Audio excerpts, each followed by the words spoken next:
Yeah, we checked down. So, 6 p.m. Buenas tardes. Bienvenida a la reunión del Consejo de la Ciudad de Easthampton. Hoy miércoles, septiembre 21, 2022. Esta reunión está siendo grabada y transmitida en vivo por Easthampton Media, por el canal de 193 de Charter y en su canal de YouTube. Los concejales y participantes en esta reunión están participando de manera híbrida por la orden ejecutiva del gobernador Baker, permitiéndolo hasta marzo 2023. Les recuerdo a ambos miembros de la comunidad y a los concejales mantenerse en silencio hasta que sea reconocido por el presidente.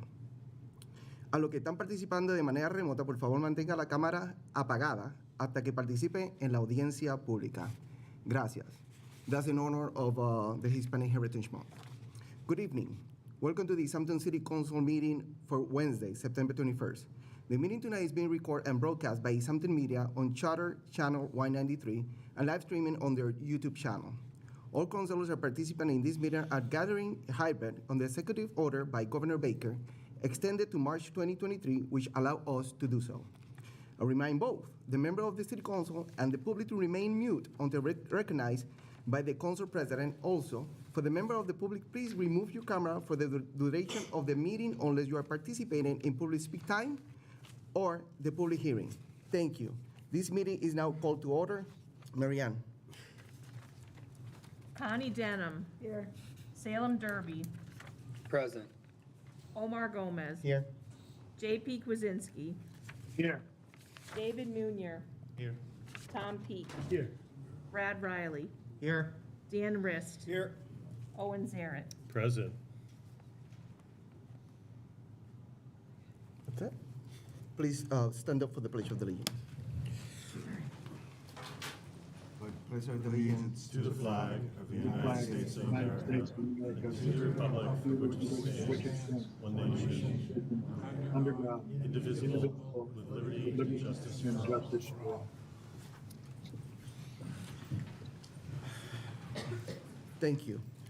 For the approval of the minutes, I'm not going to take any motions tonight because it's some concerns about the minutes, and we're going to review it one more time. We're going to send it back to Barbara, that way she can redo it, and then we're going to approve it at our next meeting. Public speak time. Is anyone here that wants to talk to the council that is not part of the public hearing? Now is the time to talk to the council. I will allow you to have 3 minutes. Please address to the council, be respectful, and please state your name and address for the record. Hi, good evening. My name is Cindy Mojica. I live at 14 Clark Avenue.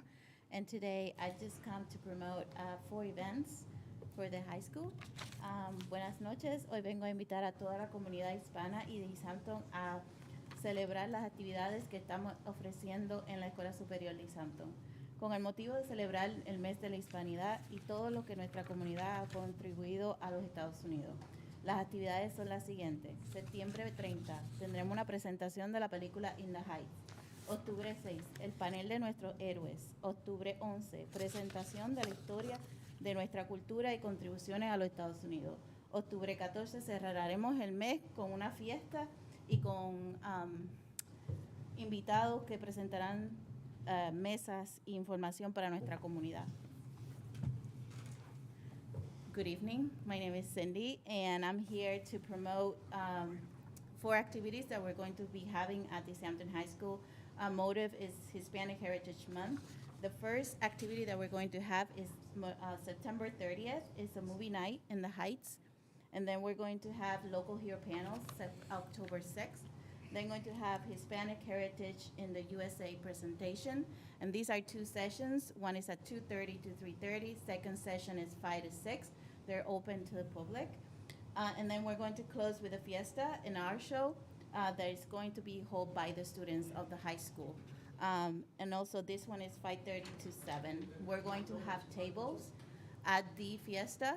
And these are going to be our local nonprofits like the Coalition, SPIFI, ACC, and Neighbor to Neighbor, and others. So we are welcoming all to come and spend time with us. Thank you. Gracias. ¿Nos pueden enviar eso por email? Can you please send us that information through email so that we can have it? Thank you. Anyone else?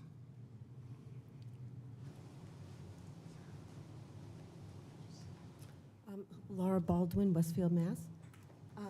I had asked the council how the Bethlehem House ordinance began in June, and a counselor said they are doing this in California and Oregon. It was reported in the Gazette that Planned Parenthood first contacted the mayor and then the same counselor. Counselor, you did not disclose the truth. I believe that violates your oath of office. Counselors are here to represent the citizens of Easthampton, not wealthy big business like Planned Parenthood. Citizens voted for you and not to push an agenda. Look what happened to Bethlehem House after the ordinance was pushed. Bethlehem House was vandalized and there are costs to repair it. Volunteers' lives were threatened. This hate crime was unnecessary. I asked why you would want to create division against a selfless charity. Please, councilmen, protect your people and the charities within the city. Whether you agree with them or not, that is your duty. Your longtime tax-paying citizens deserve your respect as it is their dollars that have supported this city over many years. Hidden agendas and pet projects don't belong in City Hall. You are a public servant. If you are not tolerant of all and treat all equally, especially with those you don't agree with, there is no equity nor inclusion, which the mayor said she wanted. I hope equity and inclusion are not just buzzwords for agendas, but that they are words of truth from one's own heart. Integrity is the greatest form of wealth. If you lose it, you will have a hard time ever getting it back again. I tell you this not in anger, but in truth. A friend will tell you the truth. I repeat an ancient proverb, better are the wounds of a friend than the kisses of an enemy. Thank you. Thank you. Anyone else? Anyone that is participating remote? Julie? Hi, this is Julie in Precinct 1. I just wanted to give a big thank you to those counselors who had voted yes for the 2 electric vehicles for EPD.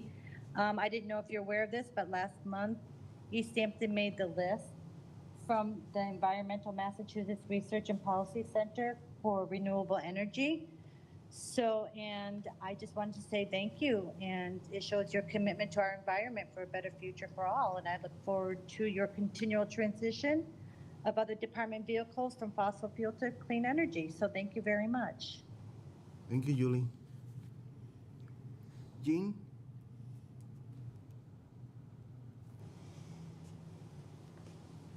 She's muted.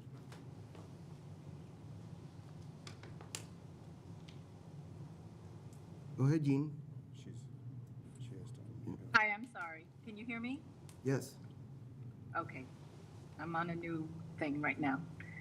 Thank you for this opportunity to speak. I just wanted to say that previously, one of the counselors maintained that, in general, you're saying that the ordinance was not about the content and that it had to do more with consumer protection. But I want to urge the city council to withdraw the ordinance, because if this is truly about consumer protection, then why not apply this ordinance to all the relevant organizations, including Planned Parenthood? You're targeting a faith-based charity in the community that is doing good, and it doesn't seem that you're saying that if you are really against discrimination, don't discriminate against people whose views do not naturally align with yours. You're the city council, you're representing all the citizens. So please don't discriminate just against the people whose opinions you don't agree with.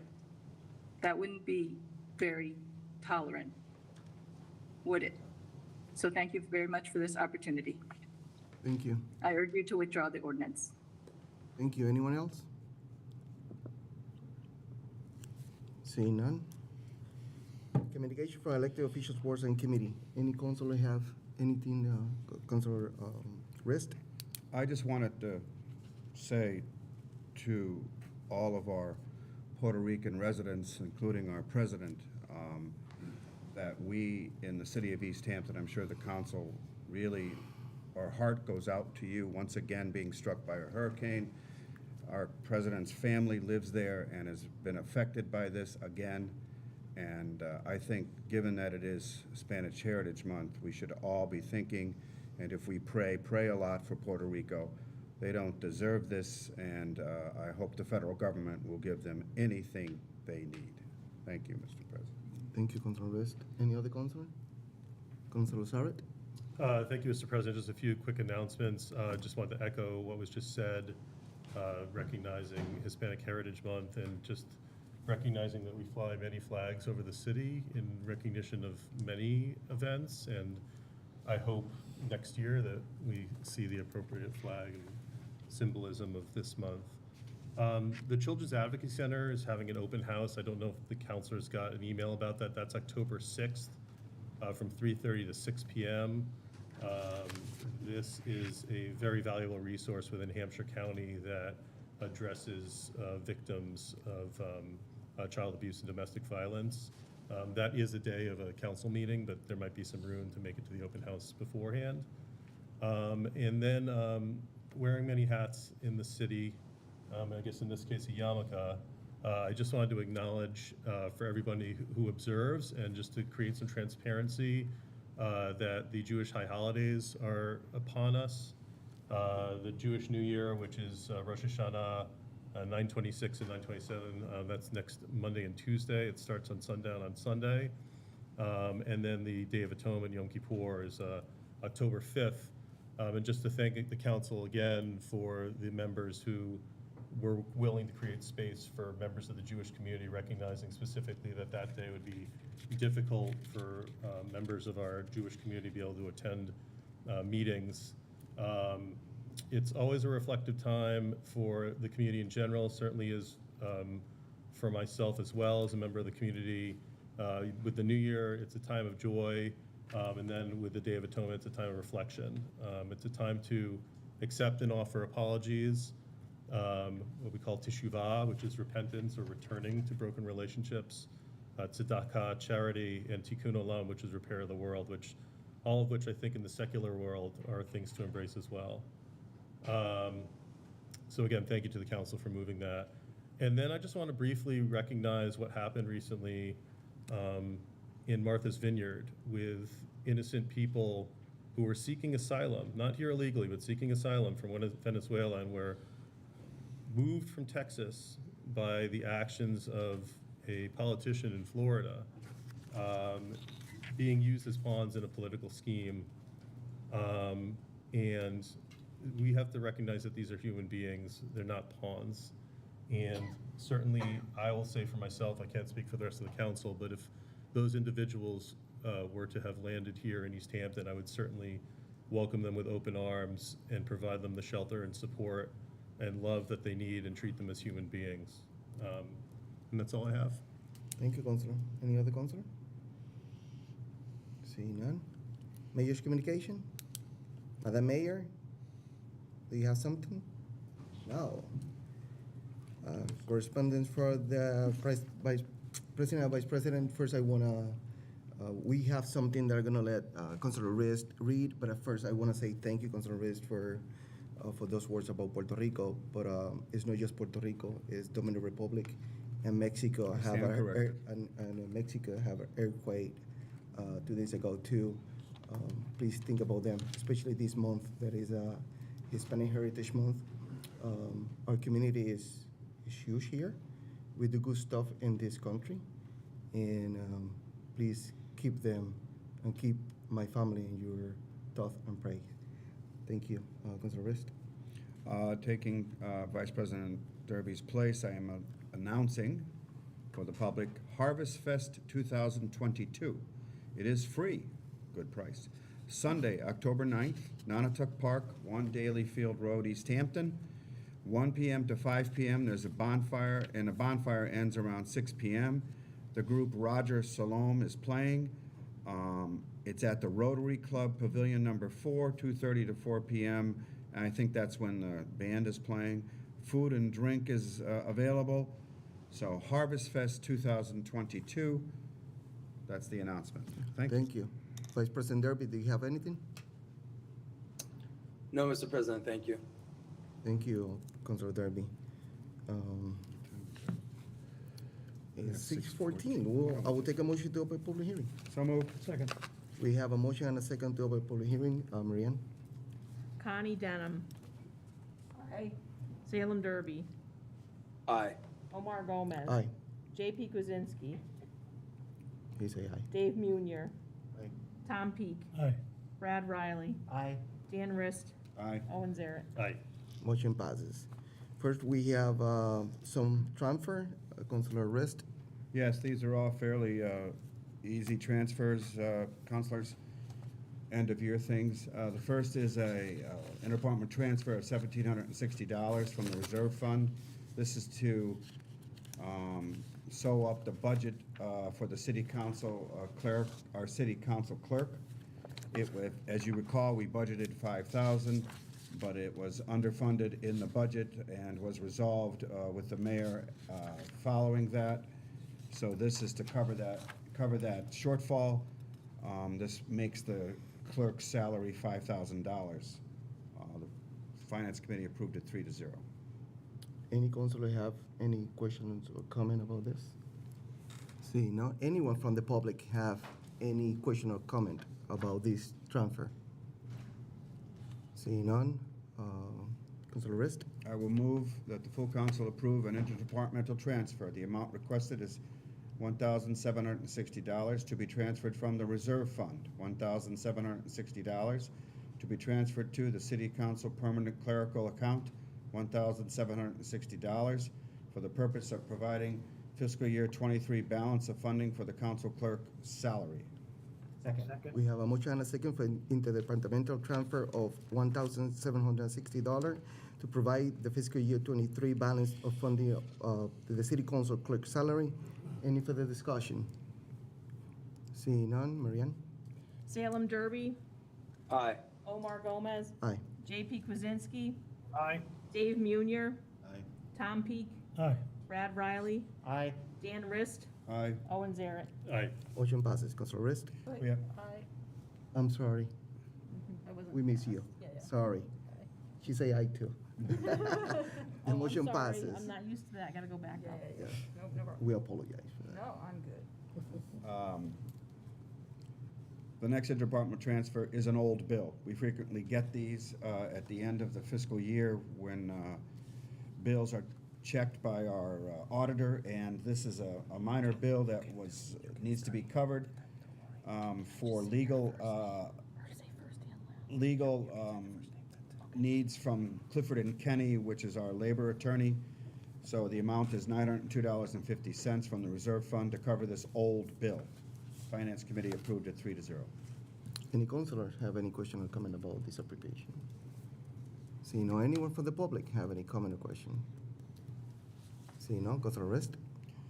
I move that the full council approve an interdepartmental transfer. The amount requested is $902.50 to be transferred from the reserve fund, $902.50 to be transferred to the mayor's legal account, $902.50 for the purpose for covering an FY22 legal bill from Clifford and Kenny after year-end close. Second. We have a motion and a second for interdepartmental transfer of $902.50. It's an old bill to recover the fiscal year 22 legal bill received after year and close. Any further discussion? Seeing none, Marianne? Connie? Aye. Salem? Aye. Omar? Aye. JP? Aye. David? Aye. Tom? Aye. Brad? Aye. Dan? Aye. Owen? Aye. Motion passes. Councilor Rist. We have another interdepartmental transfer. We do this every quarter. It's the PEG access, the money coming in and the money going out which is coming from charter. It funds Easthampton Media. We ask this question. We have to do it every quarter because we have to make sure there's enough money in the account for it to be paid out. And we don't get it in at regular intervals. So we have to have a quarterly payment. You'll see the same thing in another quarter. So the amount is $54,267. We get that from the PEG access revenue account, and it's going back out into the PEG access expense account. Also approved 3-0. Any city councilor have any question or comment about this? Seeing no, anyone from the public have any comment or questions about this one? Seeing none, Councilor Rist. I move that the full council approve an interdepartmental transfer. The amount requested is $54,267.91 to be transferred from the PEG Access account, revenue account, $54,267.91 to be transferred to the PEG Access expense account, $54,267.91 for the purpose of giving approval to spend from PEG Access receipts reserved account for cable-related purposes consistent with the franchise agreement. We have a motion and a second for interdepartmental transfer of $54,267.91 transferred to the PEC access account for the cable-related purpose. Any further discussion? Seeing none, Marianne? Connie? Aye. Salem? Aye. Omar? Aye. JP? Aye. David? Aye. Tom? Aye. Brad? Aye. Dan? Aye. Owen? Aye. Motion passes. Councilor Rest? Finally, we have a supplemental appropriation request. This is from the CPA. We all voted $3.25 million at the last meeting for the city space project. In that project we also approved in that motion the $1.25 million to come from other funds. Those funds are that which is reserved in the CPA account for the Old Town Hall second floor project, currently a little less than $1 million. This 255 needs to be transferred into that reserve account to cover the 1.25 million. So this is basically accounting for the motion we already approved. And I felt we should do it anyway, even though it was in that motion, to make sure that it's legal. So this supplemental appropriation is just making sure that we follow anything that might occur in the account to put the money in that account when we are able to move it to construction. Oh, and we passed it 3-0. Thank you, Mr. President. Any councilor have any question or comment? Councilor Riley? So just to clarify, are we doing this as a one-time thing to make it whole, or is this going to be periodic payments until the total amount is? No, there is already $904,000 in there. We need to make it 1.25 million, which is what the council voted on. Yep. And this formally takes it out of the historic resources account and the reserve fund. So there's a reason to do it, so we can pick which funds we wanted to have it removed from to permanently put it in the reserve account. Okay. And I shouldn't use the word permanent. We could always move it out should the project, God forbid, not happen. Okay. Okay? Yep, thank you. Any other councilors? Seeing none, anyone from the public have any comment or question about this appropriation? Seeing none, Councilor Rest? I move that the full council approve a supplemental appropriation request from the Community Preservation Act. The amount requested is $255,576 to be appropriated from the CPA Reserve for Historic Resources account, $208,000, and the CPA Reserve Fund account, $47,576, for a total of $255,576 to be appropriated to the Old Town House second floor construction retained city match, $255,576 for the purpose of CPA savings account for construction phase 2, restoration of second floor auditorium and construction of the new ADA accessible entrance and elevator. Second. We have a motion and a second for the supplemental appropriation from CPA funds, $255,576 from CPA savings account for the Old Town Hall construction phase 2. Any further discussion? Seeing none, Marianne? Connie? Aye. Salem? Aye. Omar? Aye. JP? Aye. David? Aye. Tom? Aye. Brad? Aye. Dan? Aye. Owen? Aye. Motion passes. Councilor Kwasinski? Mr. President, I'd like to be able to share my screen for this discussion of the reuse of the 3 schools. Would you allow me to do so?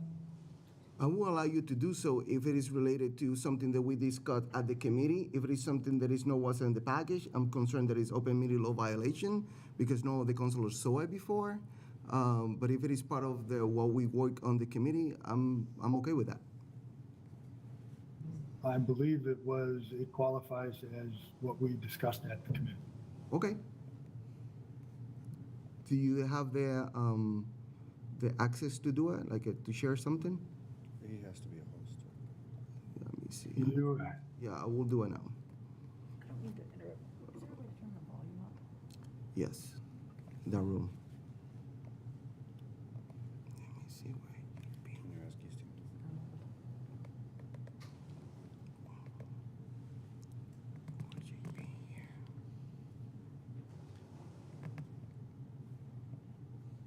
Okay, I got it. Yeah, he's showing the.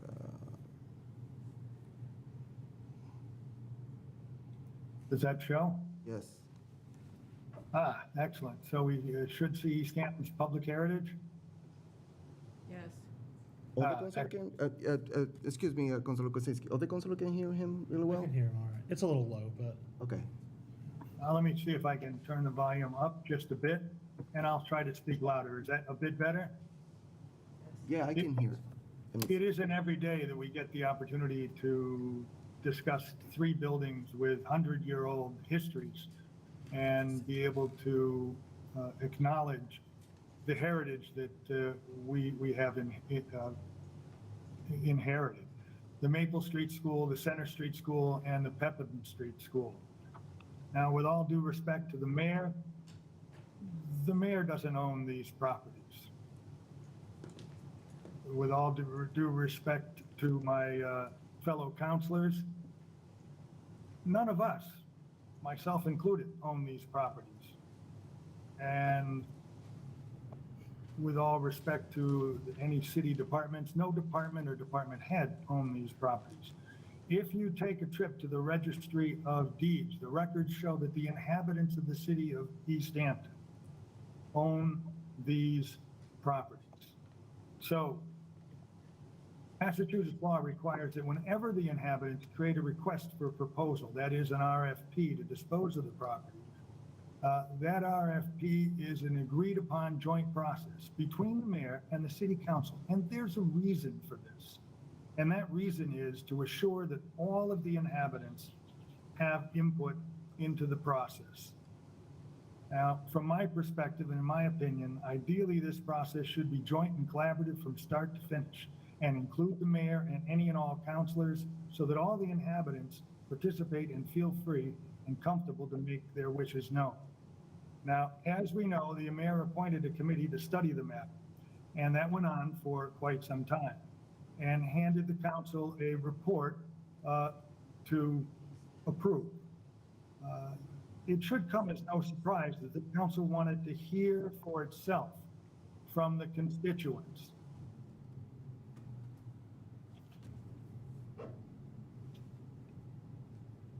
We heard directly from the constituents, and this is what we found. We found that in addition to having affordable housing in this community, the community wants interactions, community interactions. And we heard very clearly that the community wants to save the gym at the Pepin School. The community recognizes that both the gym and the auditorium, complete with the stage and lighting systems, are indeed gems of the community. We found that there already is an elevator in place and that we could never afford to build them again.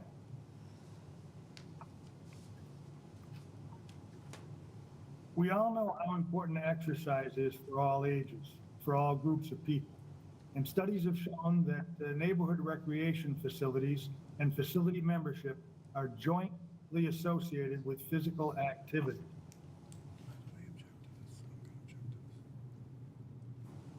And an open access to these facilities is vital to promoting a healthy community. In fact, for some of us, we'd like to see a health and wellness community activity center as part of the overall package, if that's possible. Point of order. As a May I speak? parliamentarian, I have to object to this presentation because it is not a presentation from the property committee. It is the personal opinion of its chair.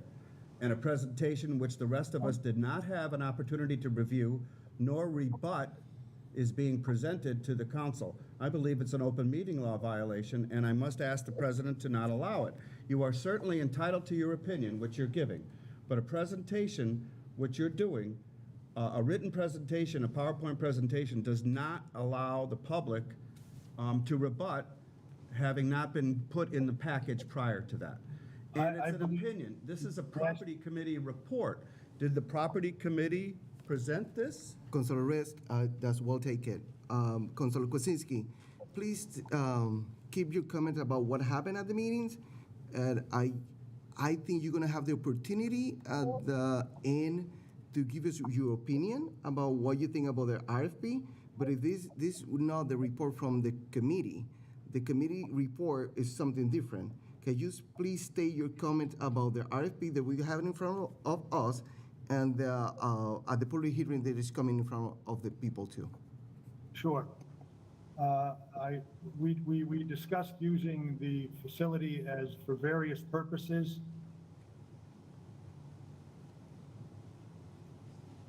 And at the committee level, we discussed the parking is be available at all three properties if possible. We also discussed that the possibility of having an outdoor recreational playground and space. These areas also encourage community interaction and serve as gathering places in the neighborhood. We talked about buildings and reviewed the appraisals. And the as-is appraisal of Pepin is $600,000. It does not include any, as livable space, any of the calculations of the first floor. Councilor Kosinski, I have to stop you again because I think it's not, this is not part of the RFP that we publish on the agenda to discuss with the public. Well, we're discussing the RFP, and I'm saying that all But of that these is things, not- all that is of not in these the things are RFP. included in the RFP. Point of I order, Mr. believe President. that the RFP offers the community an opportunity to allow developers the opportunity to respond and contribute to the community's needs and come up with a plan for Councilor affordable housing. Kosinski, one more time, we in the agenda, we present for the public an RFP, that is what we have for the public hearing. Is 4 motions there that we presented on the agenda, and we should keep the comments about just the RFP that we have on the agenda. I think we are going in the wrong direction, and if that keep going, I will limit you to talk, and I'm gonna allow you to talk. Please keep your comment about the RFP that we have in front of us that was submitted to the public, because that's the only thing that the public have. The RFP is available for review, and my point was that all of the things that we're talking about are in the RFP. I think we've created a good RFP that enables developers to go forward and come up with a plan for the city that is beneficial in terms of affordable housing. It is beneficial in terms of addressing community needs. I would ask that Emily, if you're with us, could go through the specifics of the individual items. And if I'm mistaken in any way, Emily, in interpreting that it would be the developers' opportunity to respond to the community, and it would be entirely up to them what they present and how they present. Please correct. Emily, are you available? So, Emily's here, but I'm gonna remind you that I'm the city council president. I'm the one that are gonna recognize some people. I'm gonna allow Emily to do a presentation. Emily's gonna do a presentation about the RFP and the changes that we did at the property committee, and then I'm gonna allow the councilors to make questions about the RFP. Emily? Absolutely. Thank you very much, Mr. President.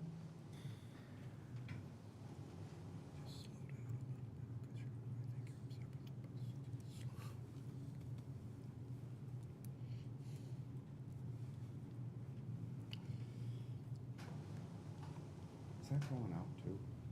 Can you all see that? Yeah, but does the public see that? The people that are participating remote, they can see the presentation? They should be able to, Mr. President, I shared my screen as well. Okay, can you please share, I cannot see it here. Oh. So look like you're not. Try one more time. Are you a host? Is she a host? It says that I Right, square's am right there. sharing my, let me just cancel and try again. Would it be beneficial for me to take these lights down so there's less glare? It's not allowing me to share that's grayed out, Let so you may me- need to do something. Let me look for you here and make you a co-host. Emily, Yeah, it's right here.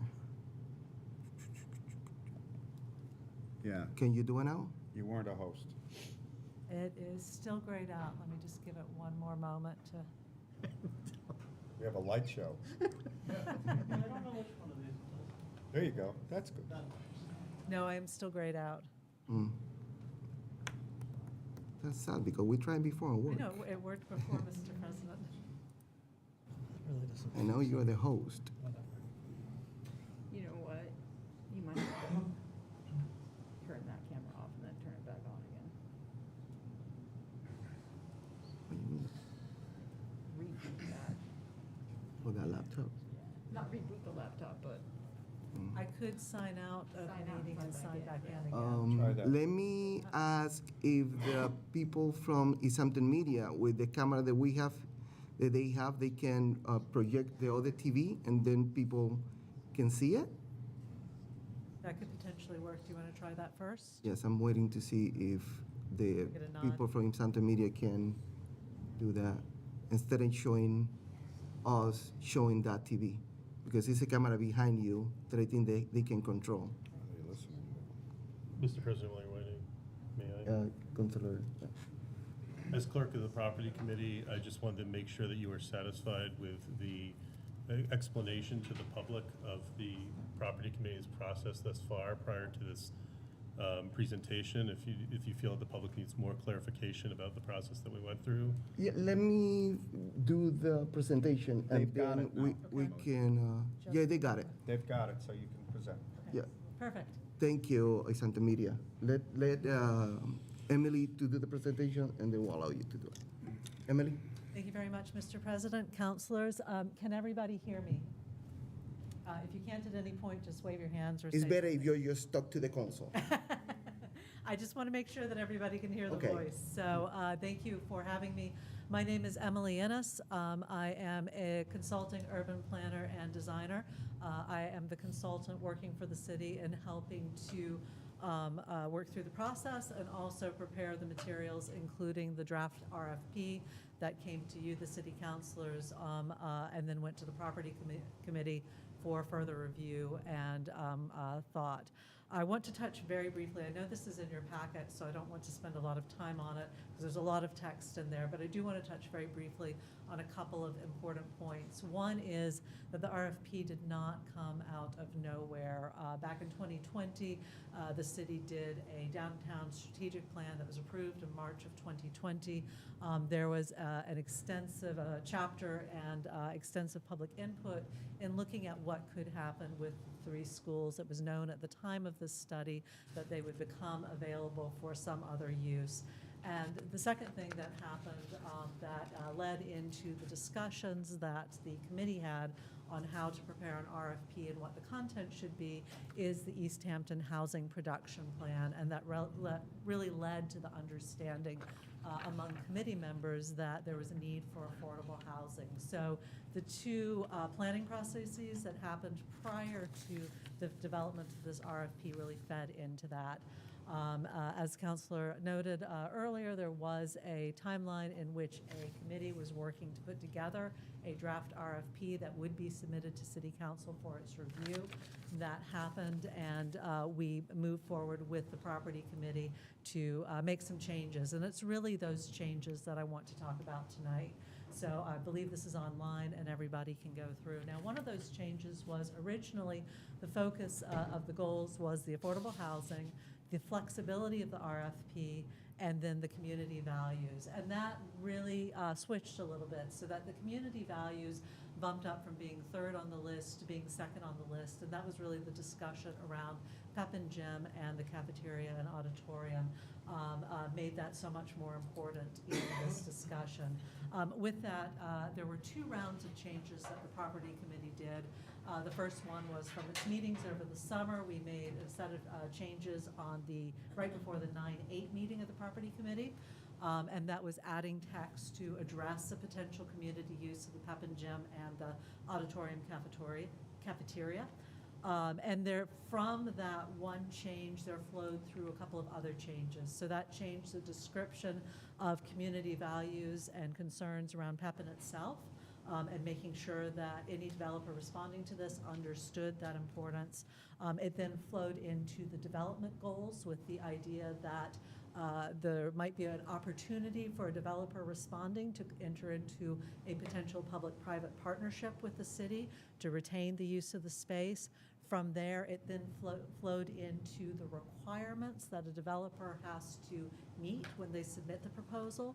And what that means is that there's a section in there that says, if you are making a proposal to the city that says, we'd like to include the Pepin Gym and Cafeteria space, then we're going to ask you to give the city certain information about what is the city giving up in terms of affordable housing in order to do that? And what are the requirements for the city in terms of other resources that they might have to put towards the partnership? So that was an important change. And then from there, we had to reprioritize the criteria, reorder the criteria in order to account for that. And so that has become the second item. First is affordable housing, second is that. We had a few additional changes after the the September 14th meeting. Those were relatively minor, some terminology changes, but the main one was the initial changes right before the 9/8 meeting. So you'll have in your packet, obviously, the revised criteria, why they were important, and the order that they're now in. And then finally, the final item in your packet is the post-approval of this RFP responsibilities on the city's side, and also the process for how that happens. One second. Can you please mute yourself if you're participating remote?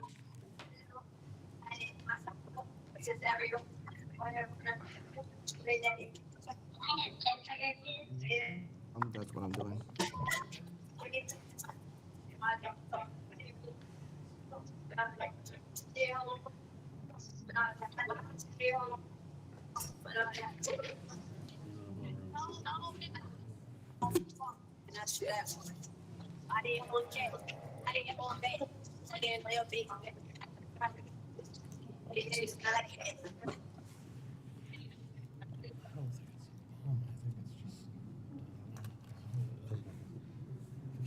I'm sorry.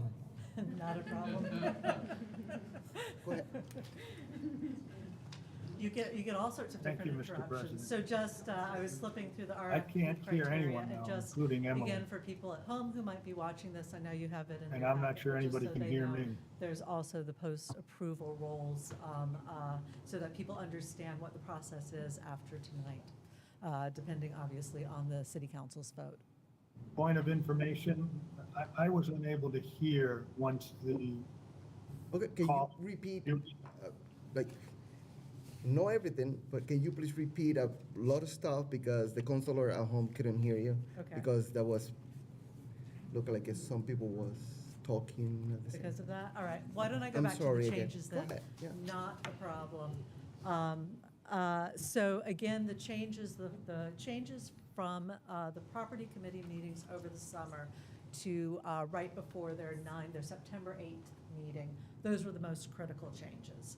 And those changes were to really bring forward the idea of the use of the potential use of the Pepin Gym or the auditorium cafeteria as part of the RFP, so that when developers look at the RFP, they say, okay, we see here that that is an important space for the community.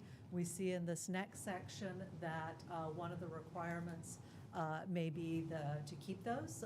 That is a possibility that we, the developers, can consider. And then in the next section, these are the things that we need to tell the city if we are proposing that be retained as potential community space. And so the first thing they need to say is what is the lost opportunity for affordable housing? And the second thing they need to say are what city or which city resources are required in order to turn that space into a community space. And the reason for that is because there are some physical changes that would have to be made to the building, and there's probably monetary changes, including whether or not the city would be leasing the space and a whole list of other things. That's for the developer to tell the city. And the idea behind that, just to clarify a little bit from what I said earlier, is to make sure that when you, as a complete city, when the proposals are reviewed, when the evaluation is done, that there's an apples-to-apples comparison of understanding which developers are proposing what, and that you have the information you need to make an informed decision about the future use of that space, knowing what the costs are and knowing what the benefits are. So that was the prime change right before the 9/8 meeting. We had two meetings, 9/8 and 9/14. There were some smaller changes, mostly to change some terminology, and that's the RFP that you have in front of you today is post those changes from 9/14. I will say that the other thing that changed, and I alluded to this earlier, is that bringing that Pep and Gym auditorium cafeteria up in the priority list meant that we reshuffled some of the other priorities. We also made it a little bit clearer what the difference was for a developer who is proposing to retain one or more of the buildings versus a developer who is proposing to do new development, and that there are additional criteria that are required for that. So that's all been clarified, and that's outlined. Really, all the text after the changes is just showing you what the new criteria are and why those criteria are in there. And then you have the final timeline at the end. Okay. Councilor Kuczynski, do you want to add something through what happened at the committee and the RFP? Absolutely. I'd like to thank the folks who put together the mayor's proposal. I think it was very comprehensive, and everyone who participated in the entire process.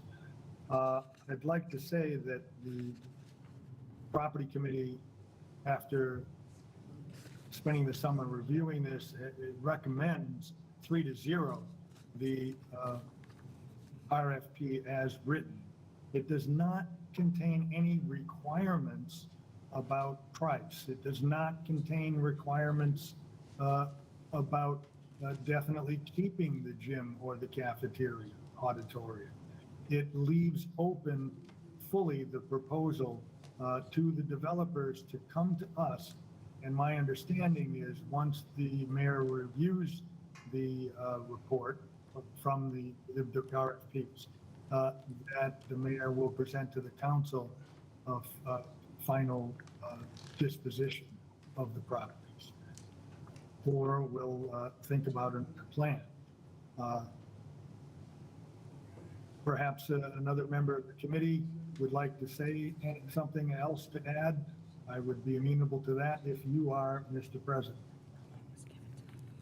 He asked if the other members of the committee want to. Councilor Sauer, you want to add something? Just to say that once I heard the consultant, and thank you for all your work on this, once I heard the consultant's report, I think that accurately summarized the process that I experienced in the committee. So I don't need to be redundant. That being said, thank you, Mr. President. I would be prepared to present a motion after we have public discussion. Yeah, any councilor have any question? Councilor Rist? Thank you, Emily, for your presentation.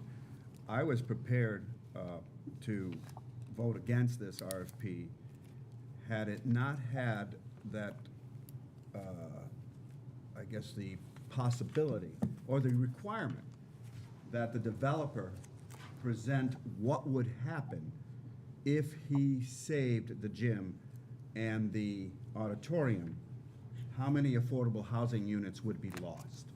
And that the flexibility, and I thank the property committee, that the mayor has in choosing something that is proposed by looking at how many affordable housing units would be lost if we decide to save the gym, if we decide to save the auditorium.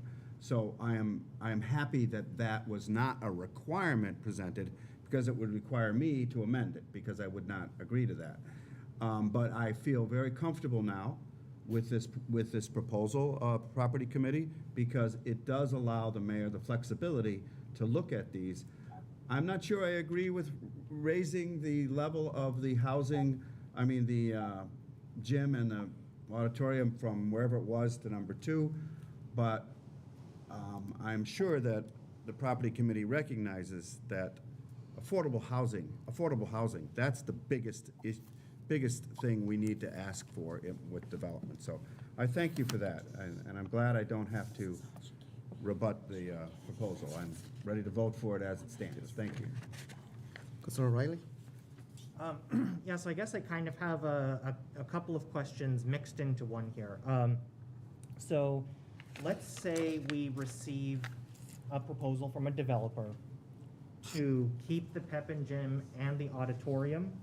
Now, it sounds like from what you were saying is that there would have to be some kind of an arbitration process on what the incurred costs would be to have the city share some of that space and to have a developer share the rest. Is that correct? With your permission? Oh, yeah, sorry. So the way the RFP has set it up is that there is the potential, if the developer presents a proposal that says, yes, we will keep one or both of these spaces available for city use, that there is the potential for the city to come back and say, we agree that we would like to use those spaces and we will negotiate what that means. It doesn't, in the RFP itself, I mentioned that flexibility was a key issue, especially in this competitive environment for development. So it doesn't require the city to enter into any agreement, and it doesn't require the developer to, as Councilor Riss said, that they must present this as a proposal. So to answer your question, that the city's not obligated to do anything, but the developer has to provide sufficient information to the city that it would know what types of obligations it would have to have if this were to be retained.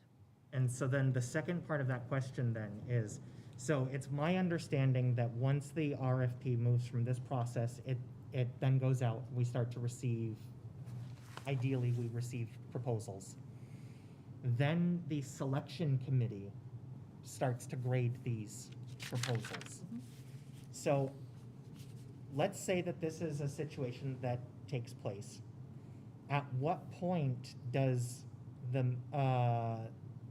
is it the mayor that has sole discretion to decide whether we keep those properties, or would she be able to say, that sounds good, but it's not an okay cost, so let's keep it as affordable housing? You know what I mean? Where does that kind of authority exist in this process? I just need to understand, because what I would hate to see happen is we select a proposal and then at the end stage, there is some kind of discrepancy that can't be resolved. So if she can Emily? answer that question. Thank you.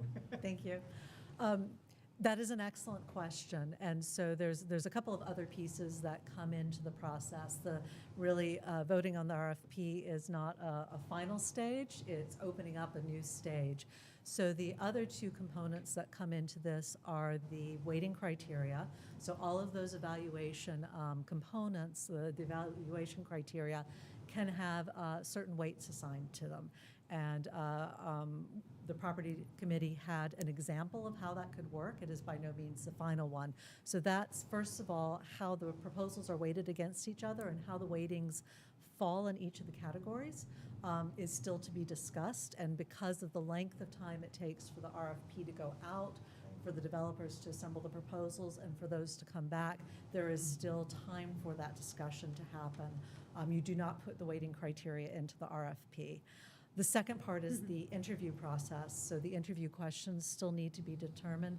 Then there's an evaluation criteria. I think we changed the terminology from when the original committee was working on it.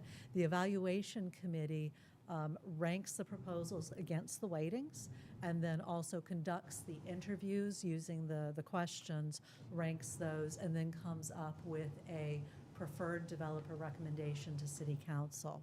At that point, it will depend obviously on what that preferred developer has come forward with, but I would anticipate that there is a citywide, and by that I mean both jurisdictions of mayor and city council, discussion of what those components have been. Because the acceptance as a preferred developer does not mean that a contract is signed immediately. There's going to still be a negotiation process at that point. Okay, and So- that is when the mayor would be able to negotiate those. I would assume, yes, Okay. that. Thank you, Councilor Riley. Thank you. Any other councilor before we go to the public? Councilor Rest, and then Councilor Just a clarification, I believe after the review committee reviews and the mayor reviews this, the proposals, a proposal is selected, or maybe there's three because there's three different ones for three different schools, whatever.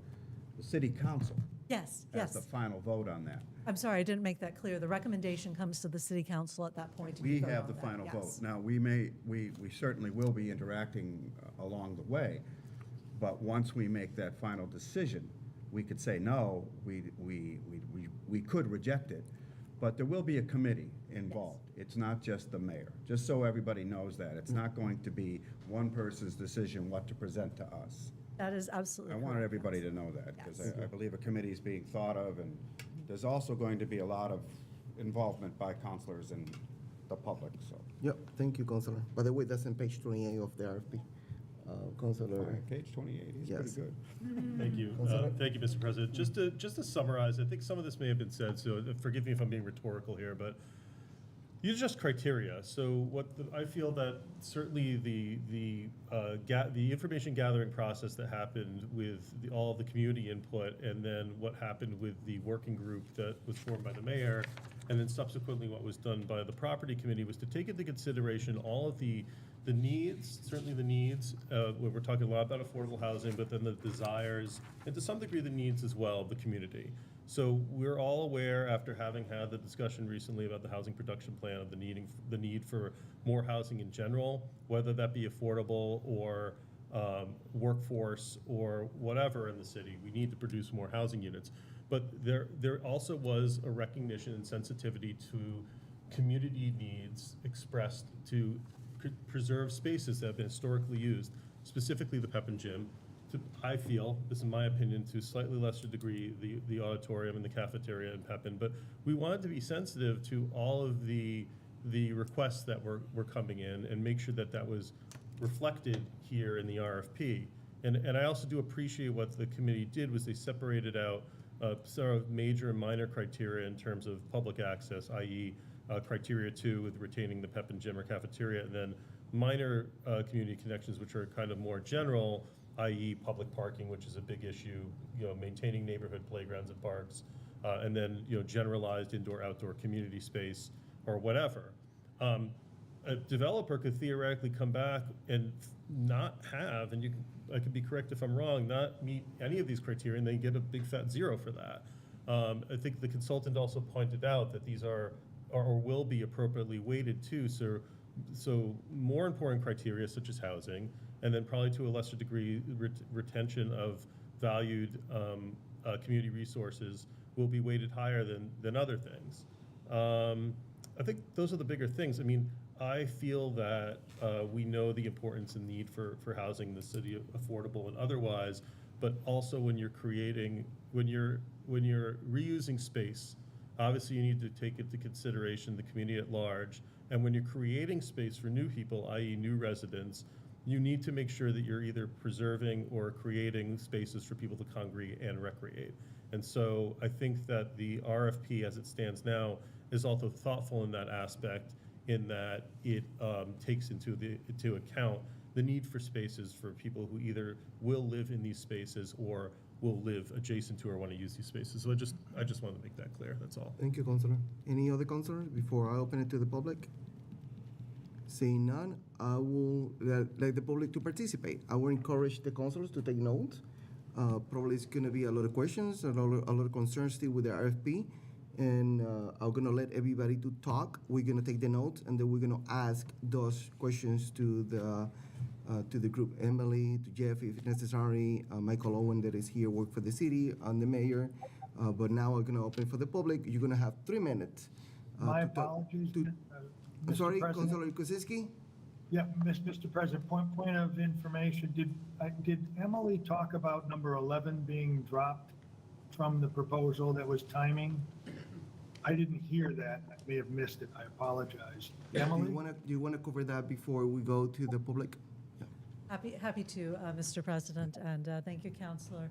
So between the 9/8 meeting and the 9/14 meeting, some of the counselors' questions in the property committee had been about the criteria that establish the developer's ability to actually do the project, right? It's one thing for them to come in and say, we're going to do wonderful things for the city. It's quite another thing for them to actually do that. So the criteria at the end are about financial stability, about their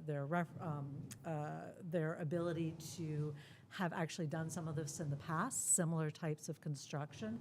And one of the questions that the counselors had come up with had led me to split 2 of the criteria around the scheduling and the timing of the project that I showed them at the 9/8 meeting. It was decided by the counselors after the 9/14 meeting that we would remove what was called number 11, and that was to do with how long it took to get the project to a certificate of occupancy.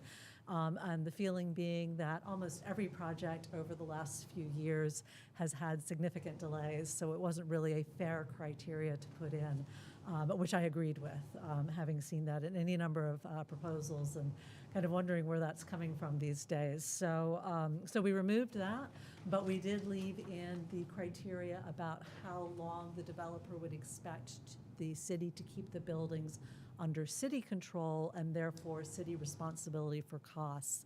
So in that case, the shorter that period, the more highly advantageous it is to the developer because it gets the costs onto the developer side and not the city's. Thank you. Now we're gonna open to the public. We're gonna allow you to address your comment or question to the council. Please just talk to the council. You're gonna have 3 minutes, and it's only related to this RFP that is about the 3 school buildings. Thank you. Joe Can you please state your name and address for the record? I remember this part. Yes. Joe McCoy, 11 Clapp Street. Thank you very much for this opportunity. It's great to see you all, and I can now honestly say this: thank you for your service, because I know what it takes. But I was the chair of the Mayor Advisory Committee, and I was really glad to hear about that kind of approach, because my first experience on City Council was with an RFP. And quite honestly, as part of the property committee, I don't think we really knew exactly what we were going to do, and I think we were very kind of rigid, and we needed to be this and we needed to be that, and then it was years and years and never went anywhere. And so I was really glad when the mayor, had inquired with me if I'd be interested beyond this advisory committee, especially with Emily involved, because I realized, as she has mentioned several times, the flexibility and the practicality of what an RFP needs to be. And she has a wealth of knowledge that we didn't. I remember at the meeting, she was able to show, okay, Adams, this RFP worked. Amherst, this one didn't. And then ultimately, we have to find that fine line between what is good for our community and what will work, what will entice a developer to be able to proceed with these projects. So I think it was a wonderful ability to have Emily involved. The committee itself, I think, was also a broad group of people. I mean, everything from artists to business people to me with some, city politics, government experience.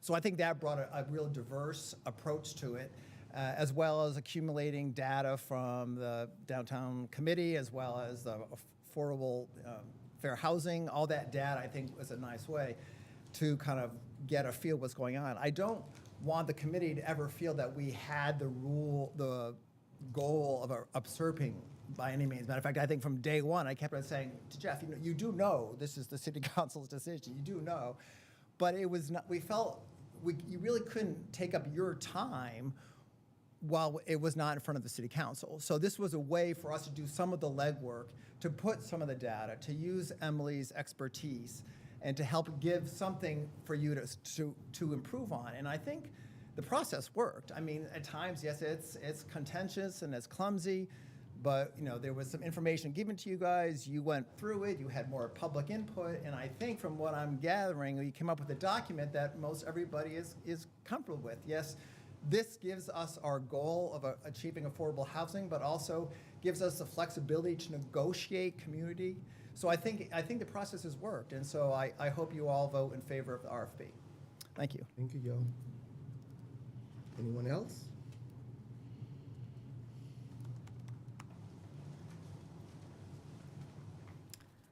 Good evening. My name is Janet Tatro, and I'm the chair of the Affordable and Fair Housing Partnership. I live at 52 Pomeroy Street. I am here tonight to speak in favor of the school reuse RFP.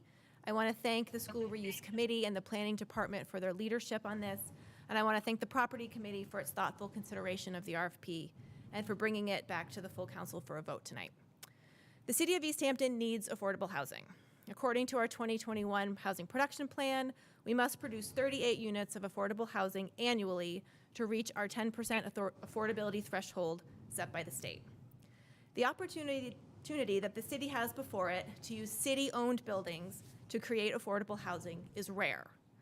Most of the time, we are subject to other entities, developers, private landowners, to help us accomplish our affordable housing goals.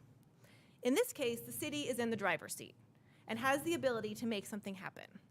And we have a responsibility to take the fullest advantage of the opportunity before us.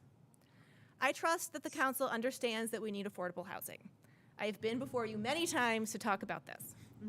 So I want to limit my comments to two areas that I think need special attention in order for this RFP to achieve its goal of producing affordable housing. All three buildings, Maple, Center, and Pepin, must remain part of this RFP. You will likely hear tonight from community members who want to maintain portions of Pepin for community space.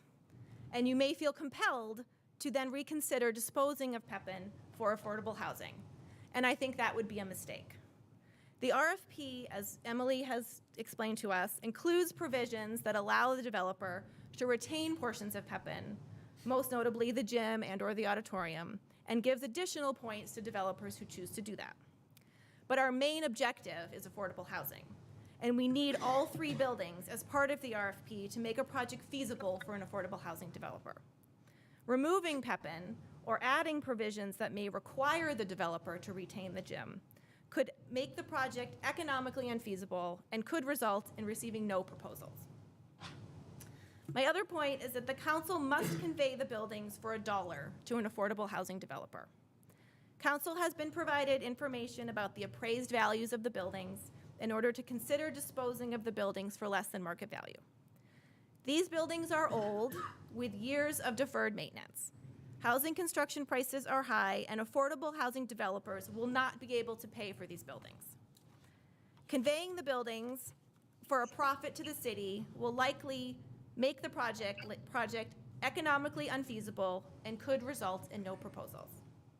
The Housing Partnership and I personally are incredibly proud of the efforts the city has taken up until this point to support and create affordable housing. Let's continue this work by voting to approve this RFP as drafted for release. Thank you. Thank you. 3 minutes. Perfect. Anyone else?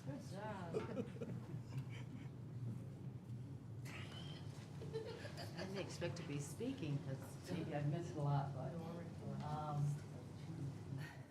I'm Diane Borowski. I live at 13 Dewey Street.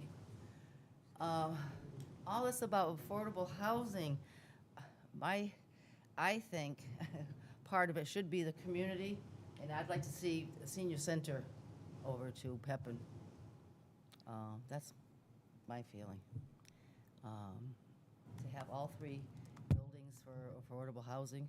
I went today and talked to the city planner, and the places that are going up a Ferry Street, any of those affordable housing? No, I don't think so. Somebody said. Can you somebody please told- talk to the council? Okay. Affordable housing on Cottage Street that we built, nice places there, 5. out of 21? How come there's only 5? Was that a contractor that did this and said that he was only gonna put 5 in? Anyways, I'm just upset that I'm hearing all this about affordable housing. Yes, we need affordable housing, but not to take all 3 buildings for affordable housing.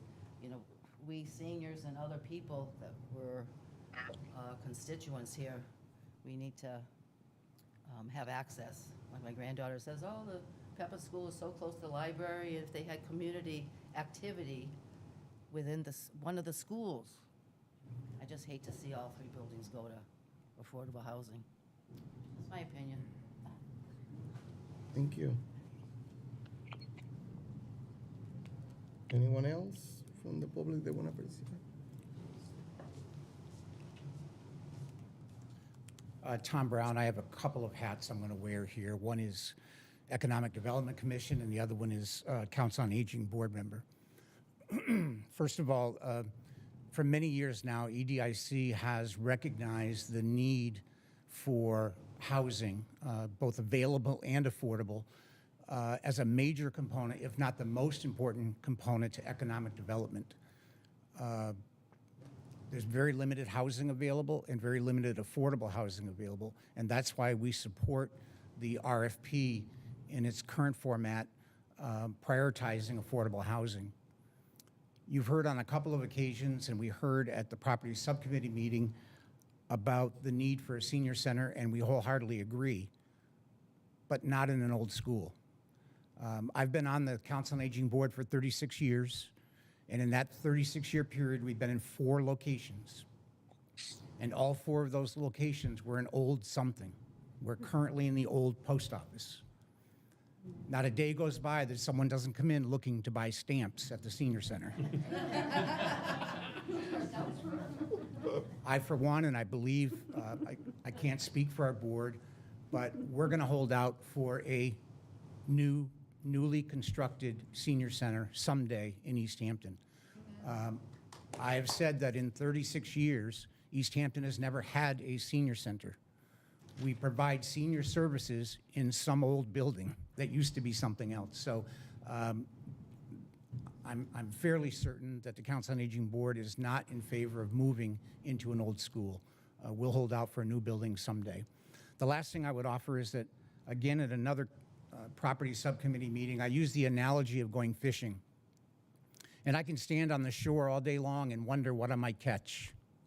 And I'll never know until I cast that line in the water. I truly hope that tonight Easthampton will cast its line. Thank you. Thank you. Anyone else from the public? Anyone else from the public that are participating remote? No, go ahead.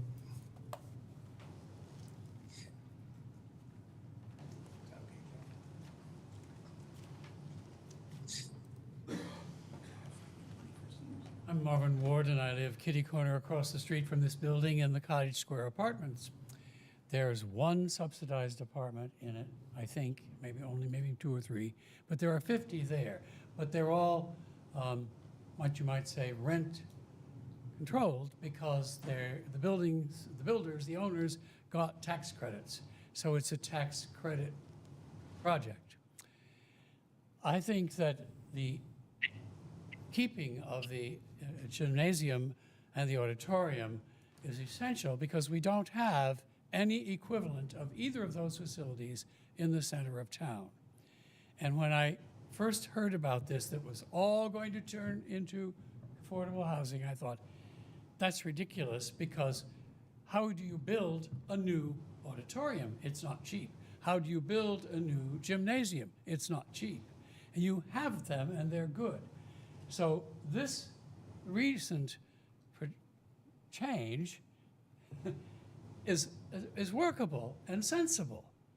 I just was thinking, what are you doing, a cookie cutter thing with schools because we're going to make housing out of all of it? That's nonsense, not when you have that kind of community usable space. And so I'm very glad to see that that has had some impact on the final design. Thank you. Thank you, Marvin.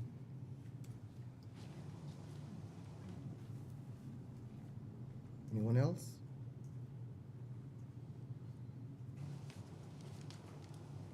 I know, I saw it. Just waiting for them.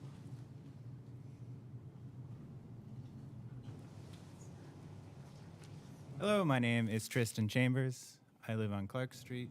I am just a random community member who came today to thank you all for considering this proposal and to reiterate something you've probably heard over and over again, that Easthampton is desperately and direly in need of affordable housing.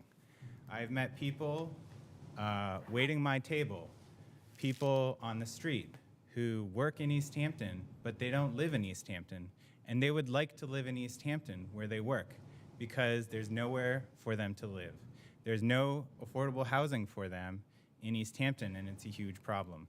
I'm sure this isn't the first time you've heard it, but I just felt like I should reiterate as a community member on the street my own anecdotal experience and to second this proposal. And thank you all for your diligence in seeing through this project and making sure that it is successful. Not all projects are successful, and it requires an extreme amount of diligence, and I really want to thank you all for your time and energy, as well as yours, for creating this proposal and making sure that it is successful. Thank you. Thank you.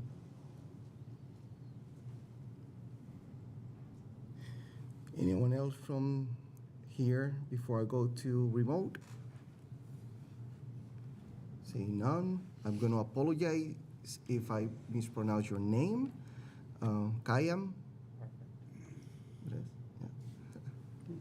Yeah, hi. I'm Kayam Jamrog McQuaid. I live at 14 Clinton Street, Easthampton. I'm a member of the Affordable and Fair Housing Partnership and also the coordinator of the Easthampton Housing Coalition. I just want to echo the points made by Jana Tetro about the importance of this RFP as currently written and how critical it is that we keep all three buildings in the RFP. And again, like the last speaker said, Easthampton is in dire need of affordable housing. If we want our city to stay the amazing community that it is now, we need to actively help preserve our community by letting our residents stay here. So I support the RFP as written, and I thank the City Council for bringing it to the public vote today. Thank you. Julie?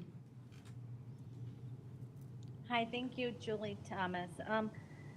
I just have a couple of questions. I am very, very limited in my knowledge of a lot of this, so just bear with me for one moment. So I just wanted some clarification on RFPs in regards to the affordable housing.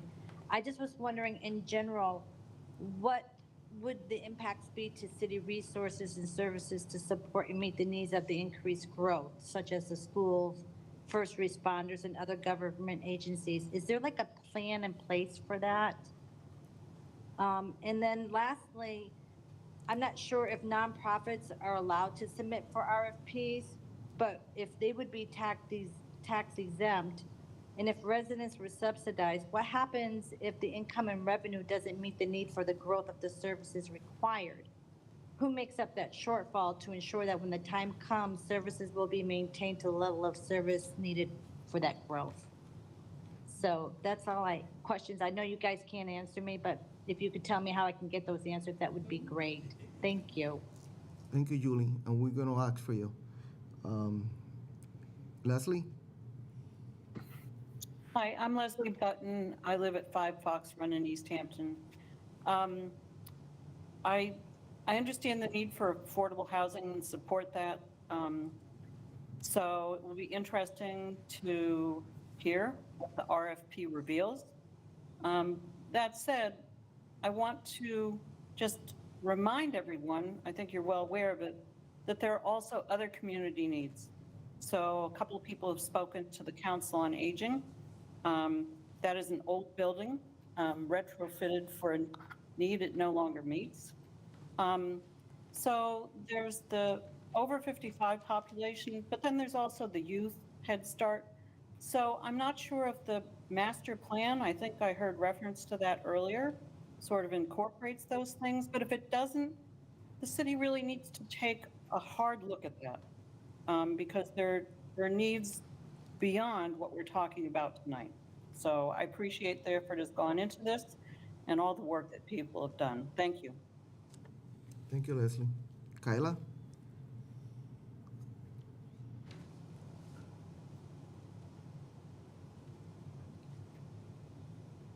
Hi there. My name is Kayla Laurent. I'm a resident of Easthampton. I live at 56 Ferry Street, so right down the street from all the brand new, beautiful, shiny, expensive developments. And I'm here to kind of just reiterate a lot of what you've heard. I'm very much in support of affordable housing and the RFP as currently written. I truly believe that it accurately reflects our city's current priorities and offers flexibility to developers and our community while respectfully placing affordable housing at the top of that list for obvious reasons. Moving forward with all 3 schools is critical in making the meaningful impact to the community and in affordable housing units in Easthampton. This RFP could be in our city's best interest to continue lifting our community and especially our disproportionately affected community members that I really ask you to keep in mind, not just our city council, but also our city's community members, to keep everyone else in mind. So I just would like to thank the council for bringing this out to public vote, public mention, and I appreciate everyone for bringing it up and talking about it. Thank you. Anyone else? Seeing none, I will gonna give the opportunity to the consuls because this is a really important topic. And vote. Can I speak?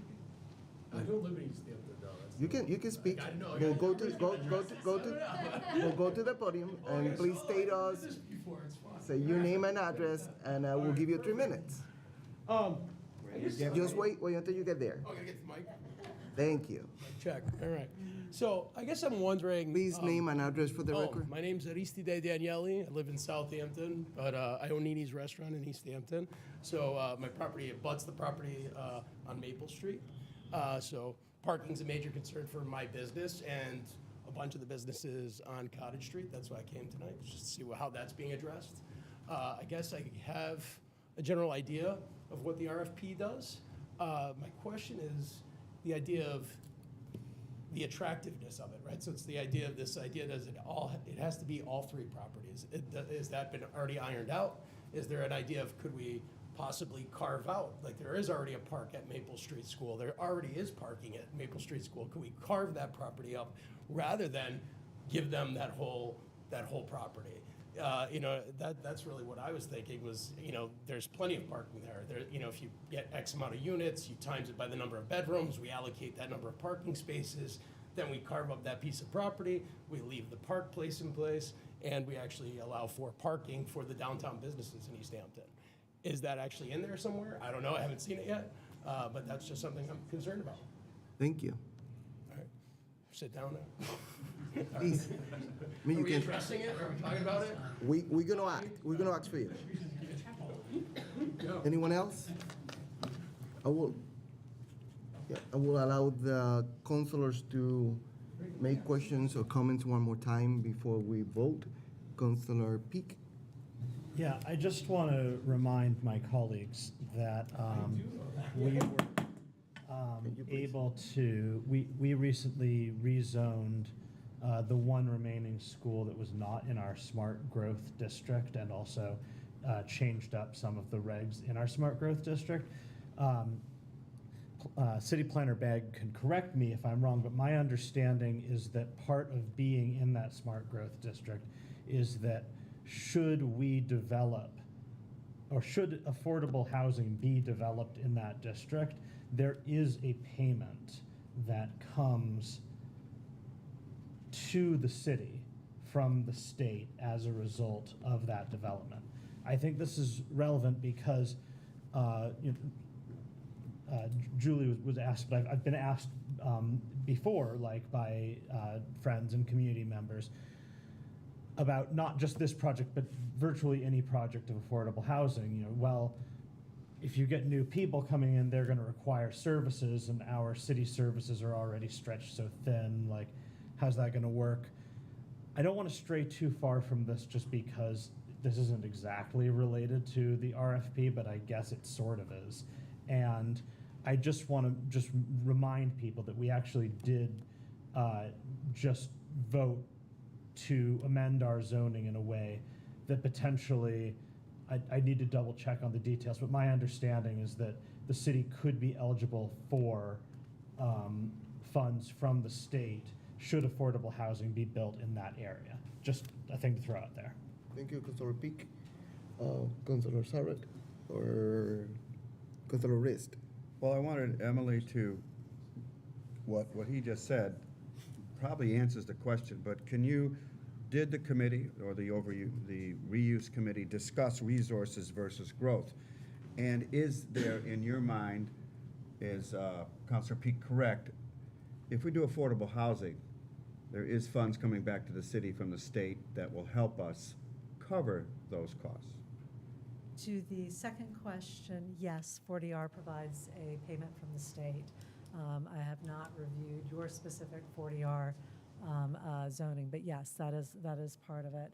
And to the first question, yes, we did, and I am bringing up another document. So you can see here there's a shortened bit.ly form. Hopefully everybody can see this online. That is a link to the city website that has all the information that was gathered for the process, and it includes this FAQ sheet, this fact sheet. And so some of the questions that I believe it was Julie asked about what does it mean for services and whether or not there's taxes coming in from these buildings are addressed in that, in addition to some other questions. So just to touch on her question, if the developer is a nonprofit, those are still taxable. It's a multifamily is still taxable, so there's still money coming into the city, as my understanding on the tax rolls.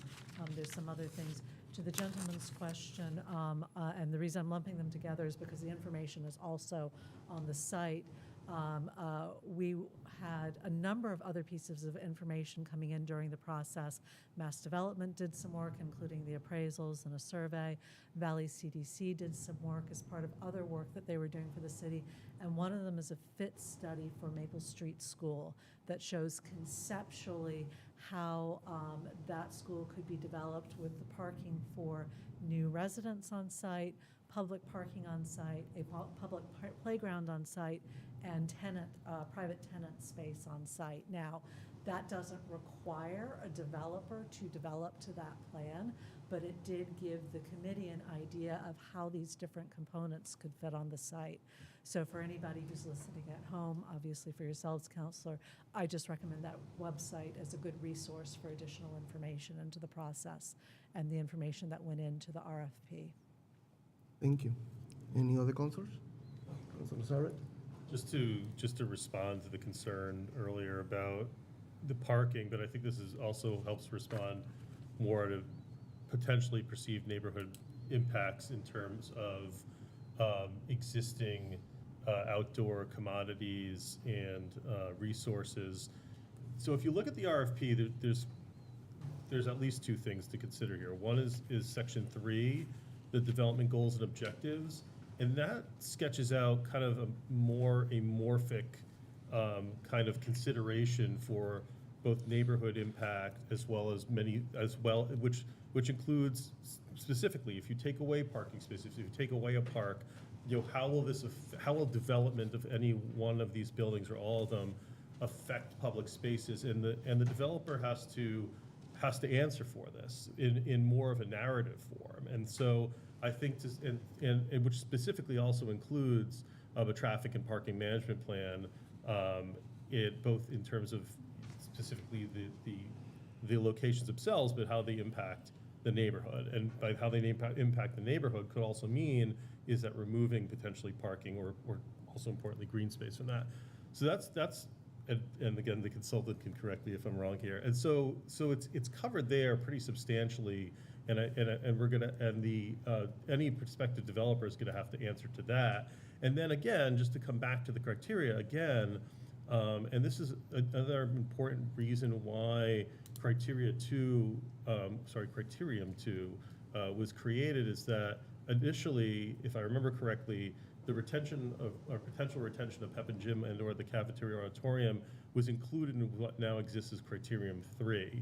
And so if two of those were retained, it actually accommodated for substantially for that requirement, which would also include public parking, neighborhood playgrounds, et cetera. And so by taking that out and making a second criterion, it actually puts more onus on a potential developer to then maintain or create new spaces, which could include, but not limited to, public parking, et cetera. So I don't know if that answers the question, but there's a lot of consideration in this RFP, and a lot of people have talked about flexibility and also, how sensitive this is to the overall needs. It's really all baked in there, and I think any prospective developer would certainly not, I'd imagine, and again, the city council and other members of the city administration get another, we get another bite out of the apple, as I believe someone said. This is all coming back to us, and so if there was the feeling, within a variety of the layers that we've already created, what happens after this, and then when it comes back to a city council meeting, that there isn't substantial, say, parking created, or green space, important too, or recreation space, we get to talk about that. So I understand the concern, because this definitely affects businesses that exist downtown, the current dynamic of our community, but I think that that's very well accounted for in multiple mechanisms in the RFP, so. Thank you. Councilor Peak? Yeah, definitely agree with what Councilor Zared has said. Throughout a lot of this process, and I think it's totally understandable, I fall into it too, but I do think we sometimes fall into speculation here. The whole point of this thing is to ask, what's out there? What would people like to do with these things? We could decide, it could come back that nobody wants to do any affordable housing. The only thing somebody wants to do is to knock the whole thing over and build a parking lot there. And we could say, well, that's not good. We don't like that. So we're going to sit on it for a year and figure out something else. Like we could, we don't know what's going to come. It could be all crap that we're not interested in, or it could be amazing. But until we actually ask what people are willing to do, we're just speculating. The other thing that I forgot to say earlier is that also when we talk about housing, new housing, and schools, it is relevant. MSBA produces housing projections for cities and towns. They happen to do that through my employer. They happen to do that through me. I happen to be the one who runs their model. Easthampton hasn't required one in a while, but I hope I won't get in trouble for my boss for saying this. I run all the towns just because it's easier to just do it all in a big batch, and I check on Easthampton's. We're seeing minorly declining enrollment going forward in our school, which it doesn't surprise. I'm 33, I'm a millennial. I don't have kids. Most of my friends don't have kids. Our careers are stalled, housing is expensive, and we're scared of the future. So, there's just, the people who normally would be having a lot of kids are having less kids than they would have been having, decades ago when the world was more affordable and more stable and not heating at a rapid rate. So, I just think, we are seeing the buildings are the same size, but the number of school-aged children in Easthampton, as in most of the Commonwealth of Massachusetts, and in fact most of the United States, is set to not plummet, but decline in the next few decades. So the idea of the addition of some families coming in, that's not actually a horrible thing from the perspective of schools. You don't want out of control increases in enrollment, because that means that you need to find a way to provide new space. But you don't really want huge decreases in enrollment either, because that comes with its own problems when it comes to funding and resources and whatnot. So I just want to throw that out there. It's just a thing that we need to consider, because I know there's a fiscal angle, which is totally understandable, to spook some people, but I do think that, when you take it in that context, this actually is not necessarily a horrible thing. Thank you, Councilor. Councilor Rist? I've already spoken. That's okay. All right. I have a couple things. I wanted to, okay? Sorry. I wanted to reinforce what Jana Tatro said about our affordable housing and how little we have in East Hampton. A while back, we had to deal with the Treehouse property. It was a 40B development because we didn't have enough affordable housing in East Hampton, and we had no control over it. We have control over these buildings, and we have control over affordable housing and what it means for the city. I wanted to also reinforce the fact that we must give the mayor the flexibility on the price of the buildings. They should be $1. If we can get a majority, or if not all, affordable housing in these buildings, selling them for $1 is incentive to a developer that's going to take the risk to do this work. There are grants and there are other avenues of funding and revenue for developers, but if we charge for these buildings, I believe she's correct. We won't get anybody to look at affordable housing. They're going to want to do market rate apartments.